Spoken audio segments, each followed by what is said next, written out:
अस्सलाम वालेकुम, this is Zahid Arai, lecturer in physics. Last lecture में हमने चैप्टर नंबर 4 को वाइंड अप किया है और आज हम चैप्टर 5 स्टार्ट करने जा रहे हैं, that is torque, angular momentum and equilibrium. Right, इस चैप्टर के शुरुआत में मोशन का इंट्रोडक्शन है जिसमें पहले ट्रांसलेटरी मोशन को डिफ़ाइन किया गया है, देन रोटेशनल मोशन के साथ स्पिन और ऑर्बिटल मोशन को भी डिफ़ाइन किया गया है। सो ट्रांसलेशनल मोशन क्या है, इसको हल्का सा डिस्कस करके आगे बढ़ते हैं। राइट, हम कहते हैं कि if every particle of a body moves through same displacement then its motion is said to be translational. अगर किसी भी बॉडी का हर जर्रा एक ही जितनी डिस्प्लेसमेंट ट्रैवल करता है, जैसे मैं यहाँ से आगे बढ़ रहा हूँ, राइट, सो मेरा जो मोशन है ये कौन सा मोशन हुआ? ट्रांसलेशनल मोशन हुआ, because nothing of my body is being left behind, everything is moving with me. So अपनी पोजीशन, सब हर एक चीज़ की पोजीशन सेम चेंज हो रही है। सो इसलिए इस मोशन को क्या कहा जाएगा? ट्रांसलेशनल मोशन कहा जाएगा। काफ़ी लोग ये समझते हैं कि ट्रांसलेशनल मोशन और लीनियर मोशन जो हैं वो सेम ही हैं, लेकिन no, linear motion is just a sub type of translational motion, जिसमें अगर कोई बॉडी स्ट्रेट पाथ में मूव करती है तो वो लीनियर मोशन भी होता है, ट्रांसलेशनल भी। लेकिन अगर कोई बॉडी कर्व्ड पाथ में मूव कर रही है तो उसका मोशन ट्रांसलेशनल तो होगा, ठीक है, लेकिन लीनियर नहीं होगा, याद रखिएगा।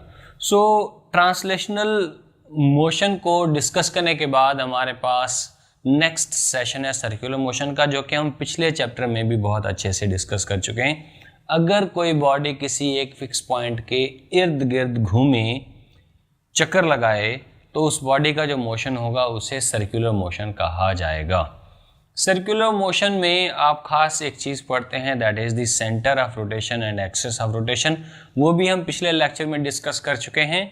आप सर्कुलर मोशन का सेशन देख सकते हैं, शायद लेक्चर 4.3 है या 4.4 है, गौर कर लीजिएगा, उसे 4.4 होगा यकीनन। ओके, सो सर्कुलर मोशन में आप एक्सिस ऑफ रोटेशन और सेंटर ऑफ रोटेशन पर डिपेंड करते हुए सर्कुलर मोशन को दो हिस्सों में डिवाइड कर देते हैं। एक है ऑर्बिटल मोशन और दूसरा है स्पिन मोशन। अगर एक्सिस ऑफ रोटेशन बॉडी के अंदर ही लाए करे तो इस किस्म के मोशन को स्पिन मोशन कहा जाएगा, और अगर एक्सिस ऑफ रोटेशन बॉडी के बाहर कहीं हो तो इस किस्म के मोशन को ऑर्बिटल मोशन कहा जाएगा। स्पिन मोशन की एग्जाम्पल्स में मैंने किसी लट्टू का मोशन दिया था, पंखे का मोशन दिया था, व्हील का अपने एक्सेल पर मोशन, अर्थ का अपने एक्सिस पर मोशन, जिसकी वजह से दिन और रात चेंज होते हैं। These are the examples for spin motion. इसी तरह ऑर्बिटल मोशन के लिए भी कुछ एग्जाम्पल्स थी, जैसे कि मौत के कुएं में किसी गाड़ी वाले का चक्कर लगाना, वो ऑर्बिटल मोशन है। जैसे इलेक्ट्रॉन्स का न्यूक्लियस के इर्द गिर्द चक्कर लगाना, जैसे प्लैनेट्स का सन के इर्द गिर्द चक्कर लगाना, जैसे मून का अर्थ के इर्द गिर्द चक्कर लगाना। जैसे मैं कोई यहाँ पर सर्किल ड्रॉ करूँ और उस पर मूव करना शुरू कर दूँ तो मेरा मोशन भी क्या होगा? ऑर्बिटल मोशन ही होगा। Is it right? Now spin motion और ऑर्बिटल मोशन को मैं यहाँ पर डिस्कस नहीं कर रहा, इवन दो ये इस चैप्टर का हिस्सा हैं, लेकिन हम पहले ही इन्हें डिस्कस कर चुके हैं, तो मैं चाहूँगा कि आप उस लेक्चर को फिर से देख लें एक बार, ताकि ये बिल्कुल क्लियर हो जाए। उसके बाद इस चैप्टर का जो मेन हिस्सा है, जो कि इसके टाइटल में है, that is the torque. Torque को हम डिस्कस करने की कोशिश करते हैं। टॉर्क क्या है, प्लीज़ गौर कीजिएगा। Torque, right. बेटा, टॉर्क को डिफाइन करने के लिए मैं कुछ एग्जाम्पल्स देना पसंद करूंगा, ताकि इसका कॉन्सेप्ट आपके प्रॉपरली समझ में आ जाए। फॉर सपोज यहाँ पर क्या हो कि कोई बॉक्स पड़ा हुआ हो बड़ा सारा, और मैं उसको फोर्स लगाऊं, वो एक जगह से दूसरी जगह डिस्प्लेस होगा, शायद वो एक्सेलरेट हो, तो ये एक फोर्स का इफेक्ट है कि वो उसे डिस्प्लेस करवा रही है, वर्क हो रहा है उस पर, राइट। और अगर यहाँ पर बजाय बॉक्स के मैं एग्जाम्पल दूँ दरवाजे की, और दरवाजे को खुला हुआ है तो मैं उसको फोर्स लगाऊं, बंद हो जाएगा, और अगर बंद है तो मैं उसको फोर्स लगाऊं, खुल जाएगा। Is it right? दरवाज़ा एक जगह से दूसरी जगह जा नहीं रहा, लेकिन अपनी एक ही जगह पर वो क्या कर रहा है? टर्न कर रहा है। तो फोर्स का एक ये भी इफेक्ट होता है जिसकी वजह से कोई बॉडी किसी एक पॉइंट पर टर्न किया करती है। तो फोर्स के इस इफेक्ट को क्या कहा जाता है? टॉर्क कहा जाता है। In very easy words, turning effect of force is called torque. Define कर लेते हैं।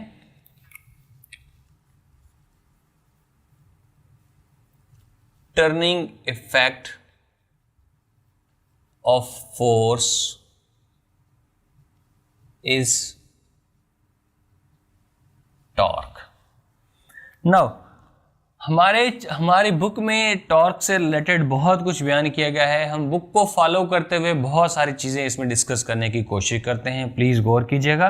बुक में एक एग्जांपल दी गई है कि सपोज करें आपके पास कोई एक्स वाई कोऑर्डिनेट सिस्टम है और उस एक्स वाई कोऑर्डिनेट सिस्टम में किसी ऑब्जेक्ट को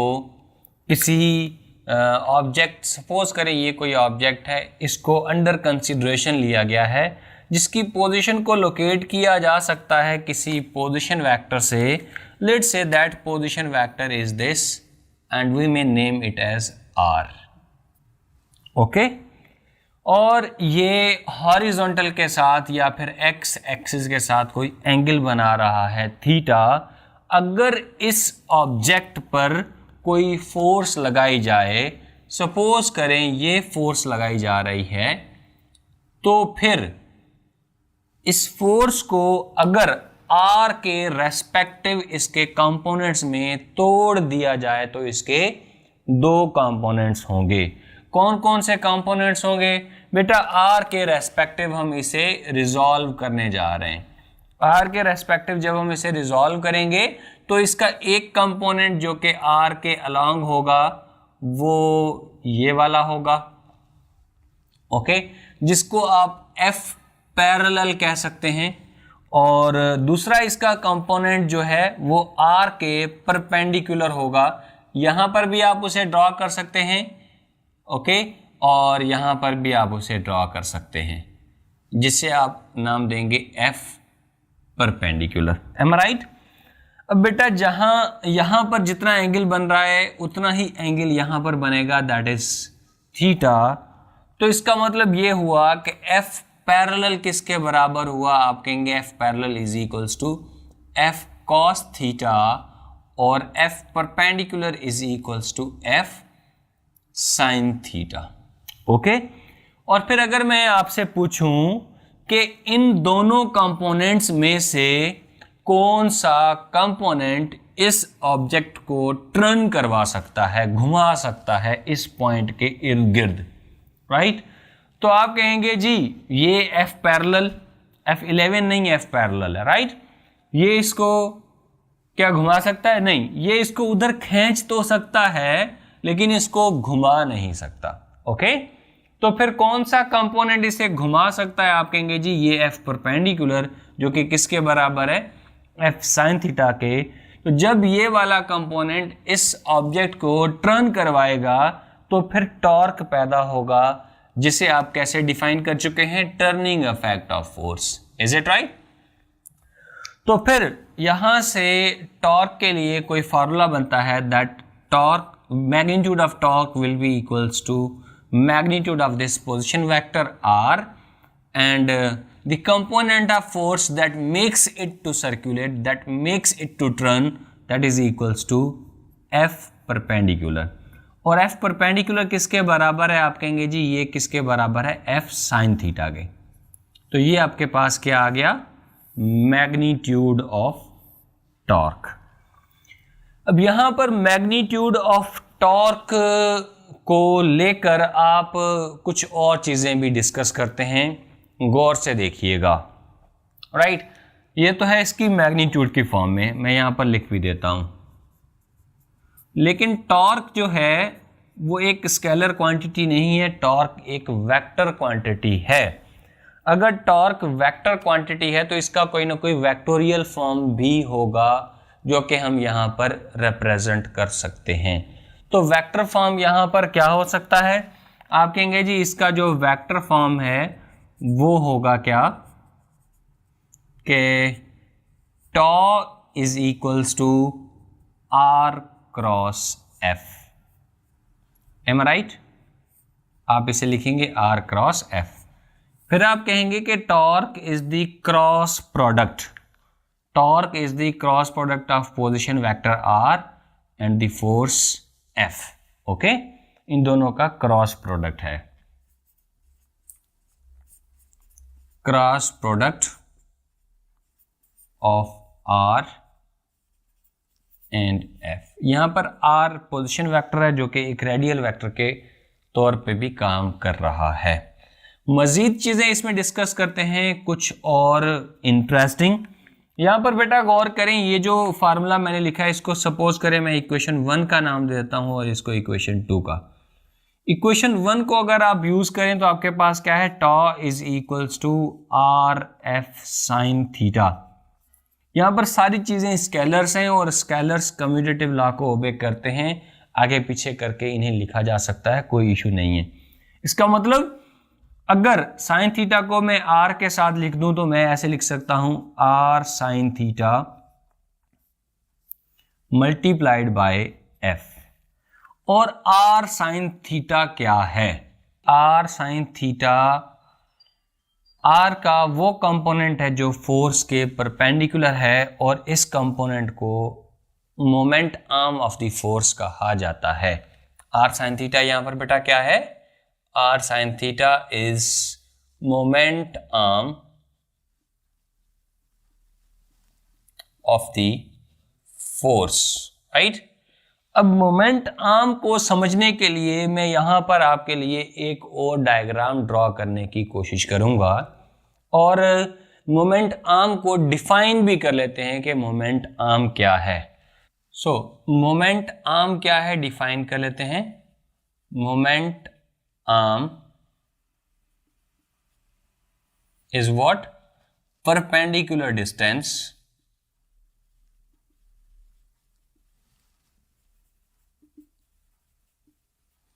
from the line of action of force to the axis of rotation। Line of action of force से एक्सिस ऑफ रोटेशन तक जो फोर्स के परपेंडिकुलर, लाइन ऑफ फोर्स के परपेंडिकुलर डिस्टेंस है, उस परपेंडिकुलर डिस्टेंस को मोमेंट आर्म कहा जाएगा।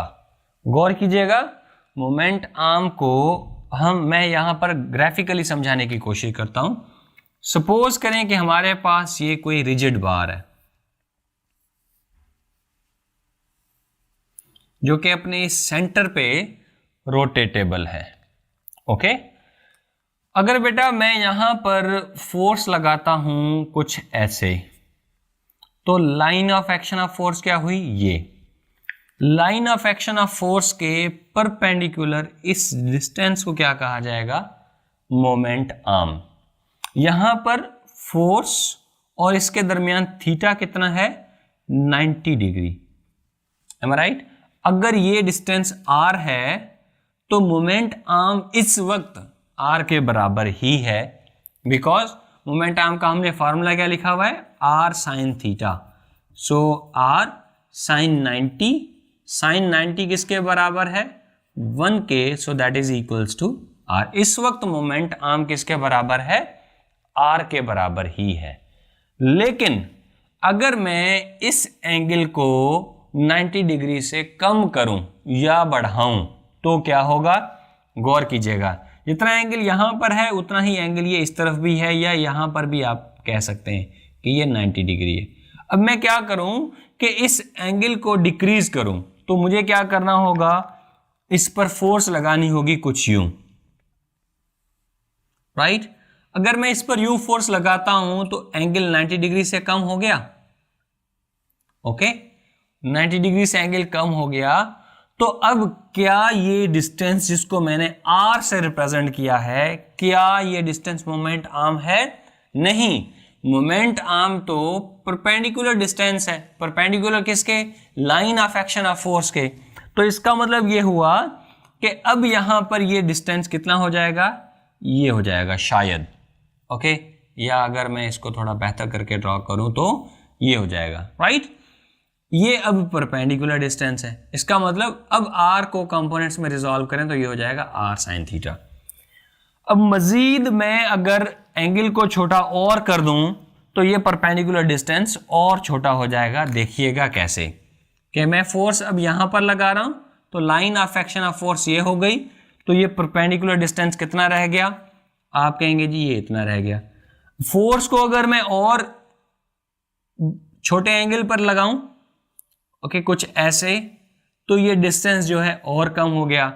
इसी तरह अगर ये फोर्स कुछ ऐसे हो जाए या फिर इस तरफ हो जाए तो क्या ये बॉडी टर्न करेगी? नहीं टर्न करेगी। क्यों नहीं टर्न करेगी? क्योंकि ये जो परपेंडिकुलर डिस्टेंस है ये यहां पर जीरो हो गया, मोमेंट आर्म की वैल्यू जीरो हो गई।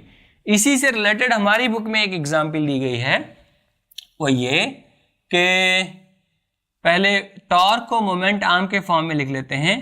तो यहां पर जब हमें पता है कि r sin थीटा, यहां पर गौर करें प्लीज, r sin थीटा जब हमें पता है कि मोमेंट आर्म के बराबर है और ये F फोर्स है, तो फिर आप टॉर्क को क्या लिखेंगे? आप कहेंगे torque is the simple product of moment arm and force. Okay, ये मैग्नीट्यूड है फोर की, मोमेंट आर्म की मैग्नीट्यूड और टॉर्क की magnitude, simple product, arithmetic product. Moment arm की वैल्यू 5 दी गई है, फोर्स 2 दी गई है, तो टॉर्क कितना होगा? 10। मल्टीप्लाई कर दें डायरेक्टली अगर मोमेंट आर्म दिया गया है तो। ओके, अब हमारी बुक में इसको एक काफी खूबसूरत एग्जांपल देकर समझाया गया है। प्लीज गौर कीजिएगा कि सपोज करें हमारे पास ये कोई व्हील है,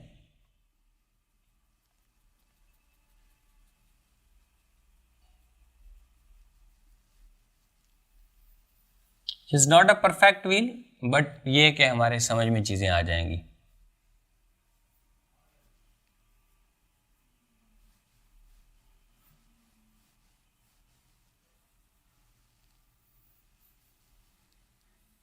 ओके, ये बड़ा ही बदसूरत व्हील बना है ये। राइट, नाउ गौर कीजिएगा कि सपोज करें हम यहां पर कोई 3 पॉइंट कंसिडर कर लेते हैं, point 1, point 2 and point 3, 1, 2 and 3।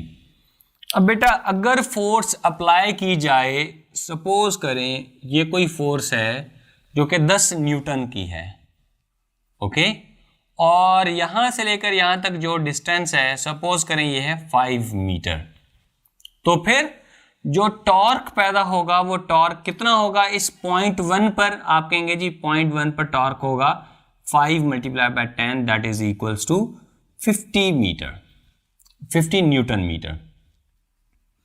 Okay, अब यही टॉर्क अगर पॉइंट 2 पर मालूम किया जाए तो ऐसे लग रहा है कि जैसे ये उससे आधा डिस्टेंस है, सपोज करें ये 2.5 मीटर का डिस्टेंस है पॉइंट 2 का ना, तो फिर फोर्स अगर उतनी ही लगाई जा रही है that is equals to 10 Newton.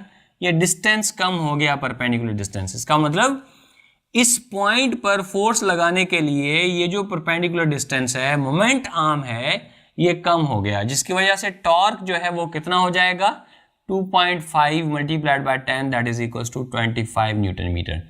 तो आप देख सकते हैं टॉर्क किन चीजों पर डिपेंड कर रहा है, एक तो फोर्स की मैग्नीट्यूड पर, दूसरा मोमेंट आर्म पर। अब बेटा अगर फोर्स उतनी ही फोर्स इस पॉइंट 3 पर लगाई जाए, 5 न्यूटन की ही या 10 न्यूटन की ही, तो क्या ये बॉडी टर्न करेगी? हम कहेंगे नहीं, ये बॉडी टर्न नहीं करेगी। वाई?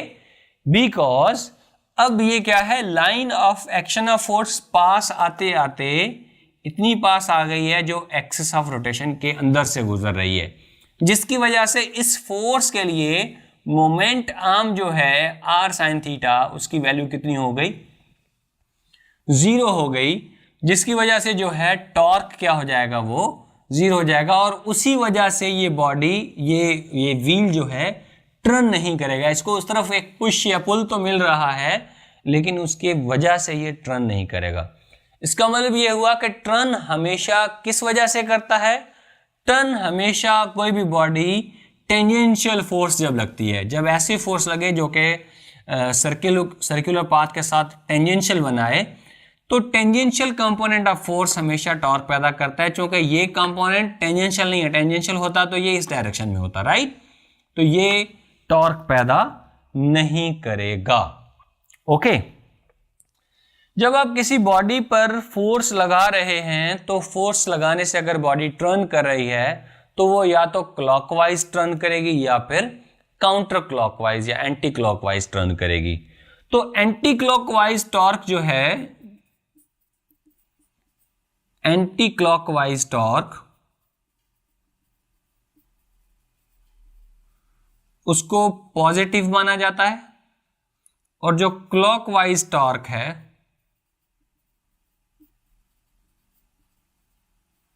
उसको नेगेटिव माना जाता है। अब क्लॉकवाइज टॉर्क नेगेटिव या एंटी क्लॉकवाइज टॉर्क पॉजिटिव, इसको आप याद कैसे रख सकते हैं? याद रखना है, ठीक है, कि अगर आपको याद हो right handed screw method for the determination of the direction of third generated vector when we were talking about the cross product, we studied about right handed screw method, जिसको जब आप टर्न करते हैं तो वो या तो लूज होता है या फिर टाइट होता है।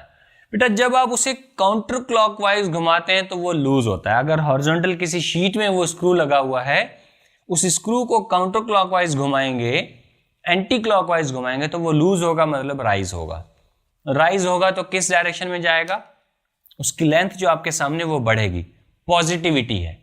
ओके, इस कन्वेंशन को आप यूज कर सकते हैं कि counter clockwise torque positive y direction या पॉजिटिव हुआ, क्लॉकवाइज जब आप उस स्क्रू को घुमाएंगे तो बजाय वो बाहर आने के वो अंदर जाएगा, जो उसका हिस्सा आपके सामने नजर आ रहा है वो आहिस्ता आहिस्ता कम होता जाएगा, चेंज इज नेगेटिव।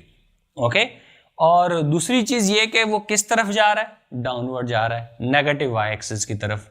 तो इसलिए क्लॉकवाइज टॉर्क को आप इस सेंस में नेगेटिव करके याद रख सकते हैं। ये याद रखने का तरीका है, जस्ट कोई ऑथेंटिक रीजन नहीं है इसके पीछे, ठीक है।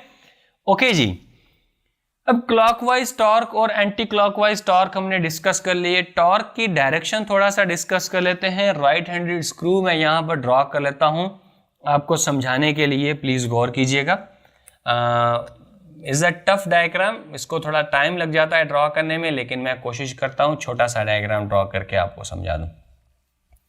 ओके जी, फॉर सपोज ये हमारे पास कोई स्क्रू है, ये स्क्रू नजर आ रहा है नहीं, लेकिन इसको स्क्रू बना लेते हैं अभी। ओके, ये आपके पास स्क्रू है,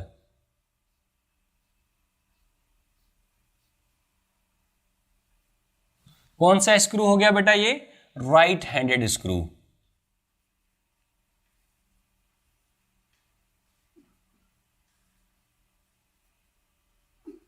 अब राइट हैंडेड स्क्रू को जब आप एंटी क्लॉकवाइज घुमाते हैं तो ये लूज होता है, क्लॉकवाइज घुमाते हैं तो ये टाइट होता है। अब बेटा गौर करें कि अगर ये इस वुडन ब्लॉक में लगा हुआ है और आप इसको टर्न करें, और ये व्हील जिसको आप कंसिडर करें इसको हॉरिजॉन्टल व्हील मान लें, ये इसके लिए मोमेंटम हो गया, ये फोर्स। अगर आप इसे एंटी क्लॉकवाइज घुमा रहे हैं तो टॉर्क किस डायरेक्शन में होगा? ये राइट हैंडेड स्क्रू आपको बताएगा कि अगर आप इसे एंटी क्लॉकवाइज घुमा रहे हैं तो टॉर्क इस वक्त वर्टिकल हालत में बाहर की जानिब होगा। अगर ये हॉरिजॉन्टल हालत में हो तो ये टॉर्क जो है अपवर्ड डायरेक्शन में होगा, जिस डायरेक्शन में ये राइज हो रहा हो। ओके, जब आप इसे किस तरफ घुमा रहे हैं? एंटी क्लॉकवाइज घुमा रहे हैं। This is the direction of torque. किस तरफ आ रही है? ये पॉजिटिव वाई डायरेक्शन में आ रही है। इसी तरह अगर आप सेम स्क्रू को बजाय एंटी क्लॉकवाइज के क्लॉकवाइज टर्न करें तो बेटा ये बजाय लूज होने के ये टाइट होगा, और ये किस तरफ जाएगा? डाउनवर्ड डायरेक्शन में। टाइट होगा तो अंदर जाएगा, ठीक है। ये किस डायरेक्शन में जा रहा है? नेगेटिव डायरेक्शन में। इसी रेस्पेक्टिव से आप ये याद रख सकते हैं कि जी clockwise torque negative Y direction में जा रहा है हॉरिजॉन्टल केस के लिए, तो फिर क्लॉकवाइज टॉर्क नेगेटिव और anti clockwise torque positive. Is it right? और मजीद अगर आप को ये चीज बहुत ज्यादा क्लियर नहीं हुई है तो क्रॉस प्रोडक्ट को एक बार फिर से पढ़ लें, क्योंकि इस चैप्टर के दो मेन टॉपिक्स क्रॉस प्रोडक्ट की एप्लीकेशंस हैं। वंस आपने क्रॉस प्रोडक्ट अच्छे तरीके से डिस्कस कर लिया है, स्टडी कर लिया है, उसका लेक्चर प्रॉपरली देख लिया है, तो आपके लिए ये चीजें बस इशारा है। आप सारे के सारे एस्पेक्ट्स वही अप्लाई हो रहे हैं जो क्रॉस प्रोडक्ट में आप पढ़ते हैं। ओके जी, इसको प्लीज कैप्चर कर लें तो हम आगे बढ़ते हैं।